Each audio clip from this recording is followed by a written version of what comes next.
بسم اللہ الرحمن الرحیم. السلام علیکم. Stop victim blaming. جی آج کی میرے اس ویڈیو کا عنوان ہے جو ایک افسوسناک حادثہ ہوا جس پہ پوری قوم اس وقت غم کا شکار ہے. اس کے اوپر جو جلتی پہ تیل کا کام کیا وہ ہمارے قابل پولیس آفیسر کے اس بیان نے کر دیا کہ وہ رات کو کیوں نکلی یا انہوں نے گاڑی میں پیٹرول چیک کیوں نہیں کیا. تو وکٹم بلیمنگ خود ایک کرائم ہے، بہتر جانتے ہوں گے جو ہمارے CCPO صاحب ہیں، لیکن میں یہ سمجھتا ہوں کہ اس وقت اس طرح کا بیان انتہائی قابل مذمت ہے اور انہیں اپنی اس پوسٹ پر اتنی بڑی پوسٹ پر ہوتے ہوئے اس طرح کا بیان بالکل بھی نہیں دینا چاہیے تھا، کیونکہ ایک طرف یہ کسی نہ کسی طور پر یہ ان ملزموں کی ان مجرموں کی حوصلہ افزائی کرتا ہے اور یہ بات بھی ایک حقیقت ہے کہ ایسے بہت سارے لوگ جو اس طرح کا کرائم کبھی کہیں پلان کرتے ہیں سوچنے کا، تو ان کی بھی حوصلہ افزائی ہو سکتی ہے. تو میں یہ سمجھتا ہوں کہ اسٹاپ وکٹم بلیمنگ ہمیں اس چیز کو بہت انشور کرنا ہوگا اور میں کہ اس وقت ان خاتون کے ساتھ جو اتنا ایک اندھوناک حادثہ پیش آیا تو ان کے اوپر انگلی اٹھانے کی بجائے ہمیں ان مجرموں کو پکڑنے پر اپنی ساری انرجی اور طاقت صرف کرنی چاہیے. نمبر 2، میں جس پوائنٹ کی طرف بات کرنا چاہ رہا ہوں، جس تصویر کے رخ کی طرف بات کرنا چاہ رہا ہوں، وہ ہے کہ اب تک ہم نے جو کچھ میڈیا پہ دیکھا ہے اور جو کچھ ہم نے پڑھا ہے اس واقعے کے اوپر، اس میں ایک خاتون کی جب گاڑی بند ہوئی تو انہوں نے موٹر وے پولیس کو کال کی اور انہوں نے ان کی ساری بات سننے کے بعد یہ کہا کہ آپ کا ایریا ہمارے انڈر نہیں آتا، ہم آپ کی کال فلاں ادارے کی طرف FWO کی طرف کنورٹ کر رہے ہیں وغیرہ وغیرہ. میرا سوال یہ ہے کہ رات 2 بجے اگر کوئی خاتون مصیبت میں گھری اور آپ کی ہیلپ مانگ رہی ہے تو آپ جو اس قوم کے حفاظت پر مامور ہیں، آپ یہ بتائیں گے انہیں کہ یہ ایریا میرا نہیں ہے، وہ بھی خاتون کو؟ مطلب انسانیت سب سے بڑی چیز ہے. ہمارا مذہب ویسی انسانیت کا مذہب ہے. انسانیت کیا سکھاتی ہے کہ کسی کی مدد کرنے سے پہلے ہم اس کو یہ دیکھیں گے کہ وہ ہمارے ایریے میں ہے تو ہم اس کی مدد کریں، دوسرے ایریے میں تو ہم مدد نہیں کریں گے، یا ہم اپنے ایریے سے باہر سڑک پر گھوم رہے ہیں تو کسی بھیکاری کو ہم بھیک اس لیے نہیں دیں گے کہ وہ یہ ہمارے ایریے میں گھومے گا تو میں اس کو بھیک دوں گا. یہ کس طرح کا قانون ہے؟ یہ کس طرح کی سوچ ہے؟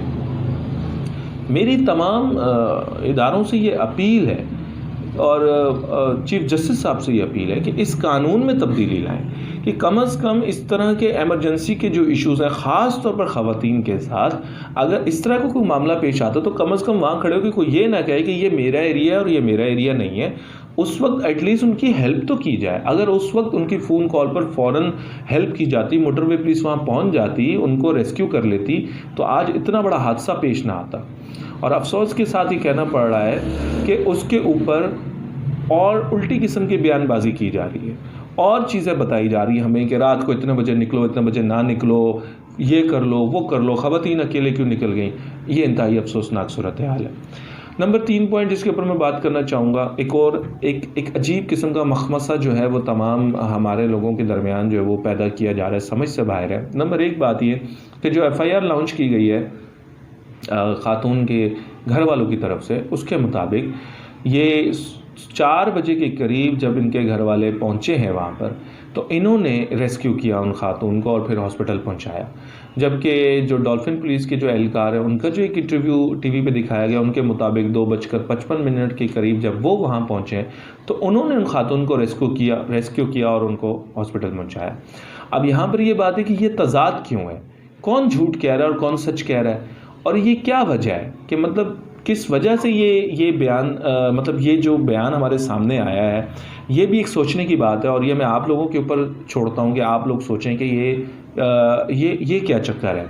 اچھا، اس کے علاوہ نمبر 4 چیز جو ہے وہ یہ ہے کہ ان خاتون نے جب ان کی گاڑی خراب ہوئی تو انہوں نے پہلی کال موٹر وے پولیس کو کی اور دوسری کال انہوں نے اپنے گھر والوں کو کی. یعنی ان کی جو لوکیشن تھی اس کے بارے میں یا تو ان کے گھر والے جانتے تھے یا موٹر وے پولیس والے جانتے تھے. یہاں پر بھی اداروں کو تحقیق کرنے کی ضرورت ہے کہ ایگزیکٹلی اسی لوکیشن پر یہ جو مجرم تھے یہ کیسے پہنچے. اور جو اب تک کی جو تحقیقات ہے اس کے مطابق ان کے ہاتھ میں پتھر بھی تھے اور ان کے ہاتھ میں ڈنڈے بھی تھے، اس کا مطلب ہے کہ یہ پہلے سے جانتے تھے کہ گاڑی کے شیشے ان کو توڑنے کی ضرورت پڑ سکتی ہے. تو یہ اتنی ساری ڈیٹیلز کے بارے میں وہ کیسے جانتے ہیں؟ تو یہاں پر میں یہ سمجھتا ہوں کہ اداروں کو یہ بھی تحقیقات کرنے کی ضرورت ہے، اور اس کے ساتھ ساتھ ہم لوگوں کو بھی سوچنے کی ضرورت ہے کہ یہ سب کیا ہو رہا ہے اور ہم لوگ کس طرف سے جا رہے ہیں. اس کے بعد میں بالکل آخر میں یہ اپیل کروں گا گورنمنٹ سے کہ جلد از جلد ان مجرموں کو پکڑیں، ان کو سزا دیں، کیونکہ میں یہ دیکھ رہا ہوں اور آپ سب بھی جانتے ہیں کہ یہ واقعات کچھ زیادہ ہی بڑھتے چلے جا رہے ہیں. جو ریپسٹ ہیں، جو اس طرح کے کرائم کرتے ہیں یا کرنے کا سوچتے ہیں، ان کے اندر کوئی ڈر نہیں ہے.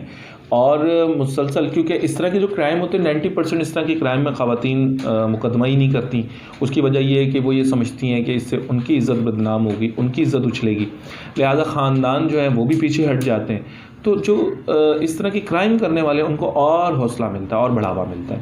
تو میں یہ سمجھتا ہوں کہ عدالتوں کو اور خاص طور پر ہمارے جو قوانین بنانے والے قومی اسمبلی کے جو ادارے ہیں، سینٹ ہے، وہ خاص طور پر اس کے اوپر توجہ دیں. کوئی ایسا قانون بنائیں جس میں اس طرح کی مجرموں کی نہ صرف حوصلہ شکنی ہو بلکہ جلد از جلد ان کو کیفر کردار تک پہنچایا جائے.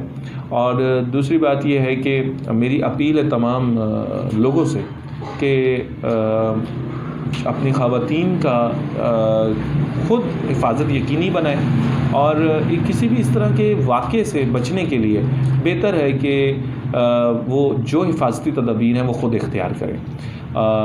میری دعا ہے کہ اللہ پاک ہم سب کو اس طرح کے واقعات سے محفوظ رکھے اور ان خاتون کے ساتھ ان کو جلد از جلد انصاف ملے. آخر میں ایک نظم ہے جو میں سمجھتا ہوں کہ شاید ان خاتون کی طرف سے ایک امیجنری، ایک آپ کہہ لیں کہ خیالی، جو سمجھ لیں کہ ان کی طرف سے ایک غم کا جو اظہار ہے وہ میں آپ کے سامنے پیش کرنا چاہوں گا کہ اب کسی سے میرا حساب نہیں. یہ خاتون کی طرف سے ایک خیالی طور پر میں پیش کروں. اب کسی سے میرا حساب نہیں، میری آنکھوں میں کوئی خواب نہیں، خون کے گھونٹ پی رہی ہوں میں، یہ میرا خون ہے شراب نہیں. نوچ پھینکے لبوں سے میں نے سوال، نوچ پھینکے لبوں سے میں نے سوال، طاقت شوخی جواب نہیں. اللہ حافظ.